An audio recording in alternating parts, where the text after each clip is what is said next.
भगवद गीता अध्याय 10 विभूतियों। भगवान श्री कृष्ण इस अध्याय में अर्जुन को अपनी दिव्य शक्तियों और विभूतियों के बारे में बताते हैं। श्री कृष्ण कहते हैं, एक ही वे ही संपूर्ण सृष्टि के मूल कारण हैं और संसार में जो भी श्रेष्ठ, शक्तिशाली और सुंदर है उसमें उनकी दिव्य शक्ति का अंश दिखाई देता है। अर्जुन श्री कृष्ण की बातों को सुनकर उनकी महिमा को और अधिक जानना चाहते हैं। वे भगवान से निवेदन करते हैं कि वे अपनी उन दिव्य विभूतियों का वर्णन करें जिनके द्वारा वे इस संसार में प्रकट होते हैं। श्री कृष्ण बताते हैं कि वे सभी प्राणियों के हृदय में स्थित आत्मा हैं। वे आदित्यों में विष्णु, वे ज्योतियों में सूर्य, पर्वतों में मेरु और नदियों में गंगा हैं।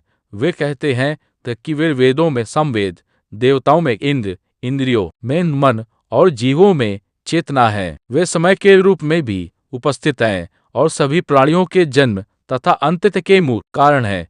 श्री कृष्ण यह भी बताते हैं कि जो कुछ संसार में महान, तेजस्वी, सुंदर और शक्तिशाली दिखाई देता है वह उनकी दिव्य महिमा की एक झलक मात्र है। अर्जुन श्री कृष्ण की इन विभूतियों को सुनकर और अधिक श्रद्धा से भर जाते हैं। उन्हें समझाने लगता है कि जिस संसार को वे अलग अलग रूपों में देखते हैं उसके पीछे एक ही परम शक्ति कार्य कर रही है। अंत में श्री कृष्ण कहते हैं कि उनकी विभूतियों का कोई अंत नहीं है। वे केवल अपनी दिव्य महिमा के कुछ उदाहरण बताते हैं। पूरे संसार को वे अपनी एक छोटी सी शक्ति से धारण किए हुए हैं। अध्याय 10 का मुख्य संदेश, संसार में जो भी श्रेष्ठ, सुंदर, शक्तिशाली और दिव्य है उसमें भगवान की विभूति की झलक दिखाई देती है।